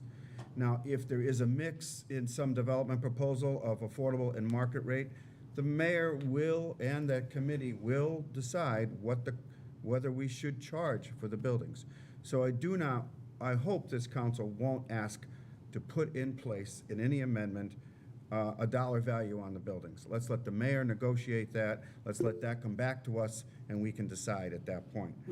The other thing I want to reinforce what Mr. Brown said about the Council on Aging. We must build a new Council on Aging building, and I believe once this city pays some of its debt, like the high school, that should be the next thing we look at. Moving the Council on Aging into that building would be a mistake. And what do we do with the upper floors? The upper floors would be empty. Do we build housing there? Do we control that? It would be a waste. So I just wanted to reinforce that. Also, with regard to the auditorium, we just voted on $3.25 million for city space to build a brand new auditorium, and I believe that'll cover us for auditorium needs. So just wanted to make those comments. I'm prepared to vote in favor of this project, this RFP, excuse me. Councilor Denham? Yeah, I just want to say that I support the RFP. I'm on board with it, and to Councilor Peak's point, and to the wishes of the community in terms of things that they would like to see, I think as a community, how we hold all of those pieces are going to what are going to make us a desirable community for people to live in, right? And so I just want to acknowledge that, and I want to acknowledge the things that folks said today in terms of, wanting the gym, wanting how do we maximize the services and the resources for the community to make East Hampton a desirable place to live, where we are competing with lots of other communities in terms of population, right? So I just want to acknowledge that, but I appreciate the work that you did in guiding the group. I think I support, as someone who grew up in poverty, I support affordable housing, and I think it's part of what attracted me to East Hampton was the economic diversity of the community, and I want to see that maintained very much so. Thank you, Councilor. Councilor Kwasinski? You're muted. Thank you, Mr. President. I wanted to say just how proud I think this community should be, because there was an opportunity for everyone to be heard.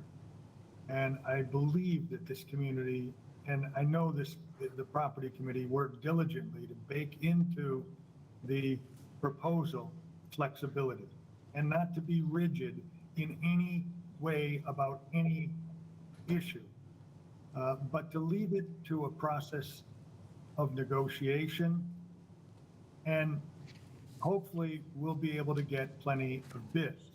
I think this particular program offers, I think the community's mentioned lots of different factors, but for example, I think anyone could find, whether they live in the affordable housing or they don't, will find benefit in any of the community amenities that we've discussed. So I think that is an advantage and makes this project, I think, unique. I'm not aware of housing for affordable housing that encompasses the opportunities for spaces that could be shared by everyone, where there can be an interaction, a place of interaction between those in the units, those not in the units, and on all levels of income in our community. I think that makes Easthampton even more attractive, if it can be accomplished. And if it can't be accomplished, I think it may very well be because of the economic climate and conditions, not because this council and this mayor baked into this proposal something rigid. But interest rates have been going up dramatically. The climate is a bit uncertain, and we may get bids, we may not get bids. One thing I think this community should remember is that I know Councilor Peak had mentioned zoning as a way of including the buildings in the zoning for smart growth, and that the state may be giving us an economic incentive to do so in payments. But in addition to that, if we find that the proposals don't work or there needs to be negotiation, I, for one, and I believe this council stands ready to make adjustments to the zoning, which will make sure that housing can be affordable in Easthampton. That's an important factor that the city controls. We control. So I keep that in the back of my mind, and I would encourage all the councilors to keep it in the back of their mind, that there are other opportunities. And as we go forward, as a wise person said, we'll be casting our line into the water and seeing who bites and how we can proceed. So I will be voting for this plan, and I appreciate everyone's efforts. Thank you, Councilor Peak. Sorry, I'm taking up a lot of time. So just as a point of clarification, because a few people mentioned it, we are not required tonight to make any determination about the price, right? Or to come up with any sort of policy about the price. Because I agree, like what I'd like to see is a lot of affordable housing and no price. If there were a developer that came in and was like, oh, we'll do 90% market rate and 10% affordable, then I might think a little bit differently about that at that point. So that's just why I was just like, we've discussed it a little bit, and I was like, oh man, did I get blindsided here? And we have to discuss the. Okay, great. Any other councilors? Seeing none, I'm gonna finish with something. I think it's really important for the community to read page 28. They say that it's coming back to us. Page 29 and 30. I think it's really important for the community to know what the evaluation committee is going to do. These 2 pages are really important. If you didn't read the RFP yet, you should read it. You should do your homework for the next week, because it's really important. This is the parameters that they're gonna follow to see every single developer. And I'm really happy with those ones. Being saying that, I will take a motion. Councilor Kuczynski, you have it? Yes, Mr. President, I would like to bring forward a motion, and if you would allow me to read it at this time? Yes, can you, we have the resolution and then the 4 votes. The resolution and 4 votes.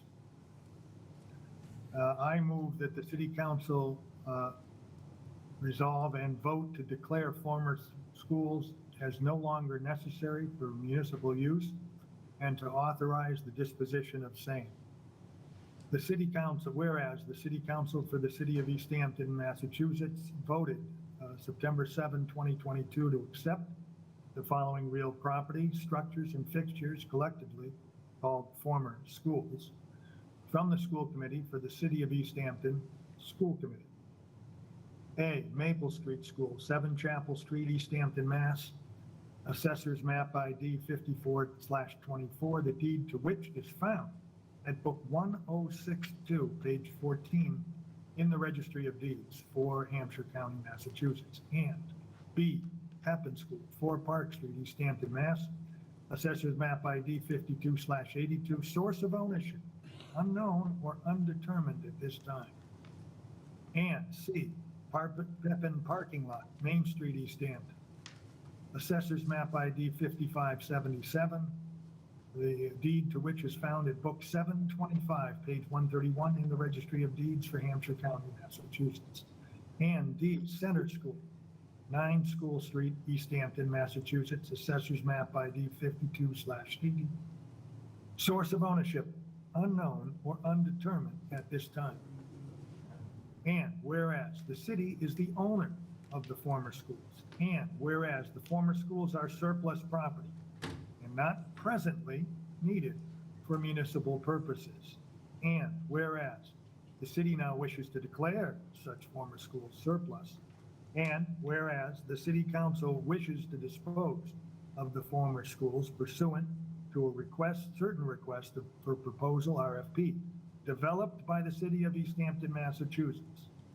All other applicable laws of the city of Easthampton and the Commonwealth of Massachusetts, collectively laws. I move that the city council vote to declare the former schools as surplus property not presently needed for municipal purposes. 2, vote that the former schools are available for disposition. 3, vote to impose the use restrictions as detailed in the RFP attached here to and incorporated herein on the former schools. And 4, vote that the mayor of the city of Easthampton is authorized to circulate and publish as necessary the request for proposal including requirements of Chapter 30B, developed by the city of Easthampton, Massachusetts, as required by the laws. Second. We have a motion and a second for the city council resolution and vote to declare former schools as no longer necessary for municipal use and authorize the disposition of same. Any further discussion? Councilor Saret? Oh, one thing I forgot, Mr. President, and there was an email earlier that you received as well, just to the public and just to the council, that the copy of the, were you going to mention this, or? No? Just because I forgot to mention it earlier. The copy of the RFP we have has some old dates in there, and we probably need to move to recognize the dates that the procurement officer provided, or that they will be provided later on. It's going to be provided later on. Okay. But it's going to be a minimal changes at the RFP. There's not going to change anything substantial for the RFP. Yeah, but just to recognize that there will be an update. Thank you, Councilor. Any other Councilor? Seeing none, Marianne? Connie Denham. Aye. Salem Derby. Aye. Omar Gomez. Aye. JP Kuzinski. Aye. David Munier. Aye. Tom Peak. Aye. Brad Riley. Aye. Dan Rist. Aye. Owen Zaret. Aye. Motion passes. Thank you, councilors. I will take a motion to close public hearing. So moved. Second. We don't have anything else. I thought there was other votes. I'm sorry. No. We have a motion and a second to close public hearing. Marianne? Connie Denham. Salem Derby. Aye. Omar Gomez. Aye. JP Kuzinski. Aye. Dave Munier. Tom Peak. Aye. Brad Riley. Aye. Dan Rist. Aye. Owen Zaret. Aye. Motion passes. Report of Standings Committee, Finance. Councilor Rist? Counselors on the Finance Committee, I did receive a message that the School Committee's Finance Committee can meet with us, so we will have a meeting next week at 5:30. I'm making it 5:30 so that it's easier for people who are working to attend. This meeting will be the only thing on the agenda will be a meeting. We've invited the School Committee's Finance Committee as requested by, at the budget discussions, to quarterly meet to discuss financing of the schools. This will be a meeting that will deal primarily with expectations and will not necessarily go into the details of any financial matters, just to see where we're going to go with it. So it's an initial introductory meeting. So it will happen at 5:30 in Conference Room 1, and I hope people can attend in person. I say this to the school committee because I feel that's better. Anyway, there's nothing else on the agenda, so that's the only thing I have to report, Mr. President. That's next week. Next week, 5:30. Councilor Kaczynski, you have any question about the report? Yes, I do. I heard 5:30, I heard next week, but I didn't hear for the public the day. The date is the 28th? What's today? 28th, if it's Wednesday. 28th. Yeah, 28th. 5:30 on the 28th. I apologize, I don't believe I mentioned that. Thank you. Thank you for asking. Should have. Thank you. Public safety, Councilor Sarek? Thank you, Mr. President. We have not met since our last meeting. We are scheduled to meet on October 11 at 6 p.m. I believe it will be in room 1, but that's to be determined based on availability. Our quarterly report on that date will be with the police department. We will also be reviewing and hopefully develop consensus and be able to report out the Ordinance Review Committee's final report. Thank you for your patience on that. We will discuss the New City Quick Action, so I'll connect with any relevant stakeholders for that meeting. And also combined at that time, just to review again, the Chief of Police will be, I believe, finalizing locations of this phase of recommendation for use of electric speed monitoring signs. At this time, reviewing the agenda, I see 2 items that require extensions. So I'd like to make a motion to extend both the Ordinance Review Committee's final report as well as, and I thought I did this last time, but the request to review safety of the sidewalk on South Street at Main Street intersection, both 90 days for those, please. Second. We have a motion and a second to extend any day the Ordinance Review Committee final report and the request to review safety of the sidewalks on South and Main Street intersection. Any further discussion? Seeing none, Marianne? Connie Denham. Aye. Salem Derby. Aye. Omar Gomez. JP Kuzinski. Aye. Dave Munier. Tom Peak. Aye. Brad Riley. Aye. Dan Rist. Aye. Owen Zaret. Aye.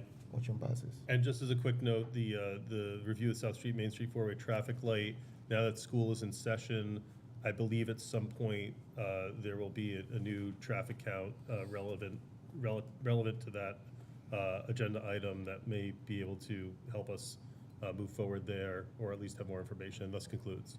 Thank you, Councilor. Appointments, Councilor. Apologies, Mr. President. I'm still a co-host, and I'm afraid if I shut my computer off, I will inadvertently disconnect everybody. That's a good concern. Let me see. We'd have to do this all over. I apologize to Start from the everybody. beginning, call everyone back. Remove as a co-host. There you go. Councilor Riley? All right, thank you, Mr. President. So the appointment committee last met on Thursday, September 15th, and before us was the appointment of David Kutcher to the Economic Development and Industrial Commission.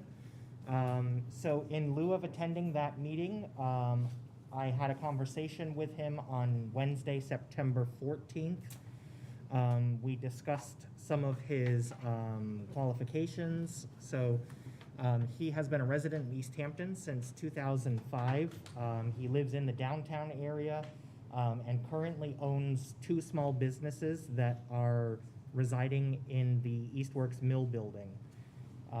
He specializes in antique Japanese artwork and web design, and he also has previous city committee experience as the chair of the Northampton Arts Council. So, you know, in discussing roles on EDIC, he'd like to provide his web strategy experience to reach out to small businesses, to connect small businesses to the greater Easthampton community, and then to help our small businesses tap into local grant funding that exists for businesses in the Pioneer Valley. I wholeheartedly support his recommendation, and the committee voted 2-0 with one absence to move that recommendation forward. The motion. All right, so in the form of a motion, I would like to approve David Kutcher to the Economic Development and Industrial Commission with a term expiration date of December 31st, 2023. Second. We have a motion and a second for the majority appointment. Any further discussion? Councilor Saret? I just want to speak really quickly just to the strength of the applicant that you're getting here, and then as membership, I think the chair very well summarized his qualifications, and that those it is the depth of the applicant is as significant as the impressiveness of his resume. I think he will bring a very broad array of skills, and I think his ability to have started a very interesting niche entrepreneurial business in the midst of a pandemic will certainly, I think, bring a lot of information at the ESC, not to mention the skills he brings just in general as understanding the business of web development. So just wanted to put that in there. Thank you, Councilor. Any other councilor? Yes, I'm sorry, just one last thing, Mr. President. I'd be remiss in mentioning this. I'm grateful to the chair of EDIC, Gwen Morrissey, who helped craft some of those interview questions. So I thank EDIC's involvement in that process, and then also to emphasize that EDIC was the organization that recruited Mr. Kutcher for the appointment. So full support from that organization. Thank you. Any other councilors? Seeing none, Marianne? Connie Denham. Aye. Salem Derby. Aye. Omar Gomez. Aye. JP Kwasinski. Aye. Dave Munier. Aye. Tom Peak. Aye. Brad Riley. Aye. Dan Rist. Aye. Owen Zaret. Aye. Motion passes. And currently, there is no business before the appointment committee, so there are no currently scheduled meetings. One will occur when a new appointment process starts and thus concludes. Thank you. Thank you, Councilor. Ordinance, Councilor Derby.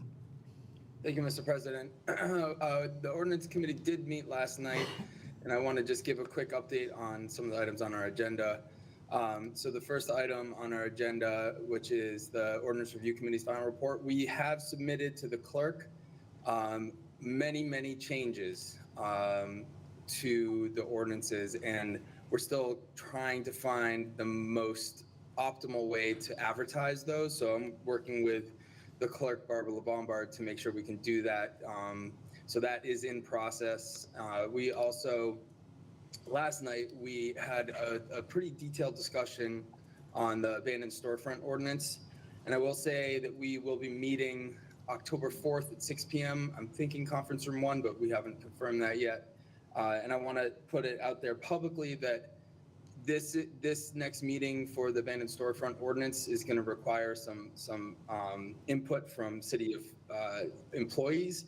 So we're going to be asking specifically the building commissioner or their designee to attend, the city planner or his designee to attend, the city clerk to attend, in order for us to be able to construct an ordinance that is in the most cohesive ordinance that we can bring forward. And that's very important. And I also want to just say that the CPC ordinance, we haven't received anything from the city solicitor that is that we can use in committee yet. So that is something that we're going to talk about. If we can't get an opinion that we can use publicly, what we're going to do with that. So just wanted to put that out there. And again, our next meeting is October 4th at 6 p.m. Thus concludes. And we need a 90-day extension for the Ordinance Review Committee final report. Okay, and I'll make that in form of motion. Second. We have a motion and a second to extend for extension of 90-day the Ordinance Review Committee final report. Any further discussion? Seeing none, Marianne? Connie Denham. Aye. Salem Derby. Aye. Omar Gomez. Aye. JP Kwasinski. Aye. Dave Munier. Tom Peak. Aye. Brad Riley. Aye. Dan Rist. Aye. Owen Zaret. Aye. Motion passes. That's conclude, right? Thank you. Property, Councilor Kwasinski, I think we don't have anything there, and I don't think we have any new business. What council on aging position under new business? That is Yes, correct, no. Mr. President. No report from property. Yes. And rules, Councilor Rist, No report, Mr. President. and we have new business, Councilor Rist. We have a request from Human Resources to amend Chapter 7 for the COA Program Manager to change the classification to Grade D. I move that this be sent to the Ordinance Committee for review. We have a motion and a second to move to ordinance committee, the amendment of the city ordinance, chapter 7, section 717. Any further discussion? Seeing none, Marianne? Connie Denham. Salem Derby. Aye. Omar Gomez. Aye. JP Kwasinski. Aye. Dave Munier. Aye. Tom Peak. Aye. Brad Riley. Aye. Dan Rist. Aye. Owen Zaret. Aye. Motion passes. Look like we do everything that we have in our agenda. Our next meeting, and I do have it here, is gonna be Thursday. It's not gonna be Wednesday. It's gonna be the first Thursday of the month. That is going to be October 6th, I think, is it? Yes. October 6th. So it's not gonna be Wednesday, it's gonna be Thursday. We have it, we cover everything we have on our agenda. We'll take a motion to adjourn. So moved. Second. We have a motion and a second to adjourn. Marianne? Connie Denham. Salem Derby. Aye. Omar Gomez. Buenas noches, yes. JP Kwasinski. Aye. Dave Munier. Tom Peak. Aye. Brad Riley. Aye. Dan Rist. Aye. Owen Zaret. Most deaf, yes. Motion passes. Thank you, everybody. Have a great evening. Bye. Thank you. See you, Salem. See you, JP. Don't run off too quickly. Do we have to sign stuff? Please sign, yes. We have to Don't go, sign. guys. Can't go, we have to sign. Please don't go. I think that's all. Yeah. We'll start with you. Into the upstairs if the senior center went into. I would like to see that. Here, you can use that.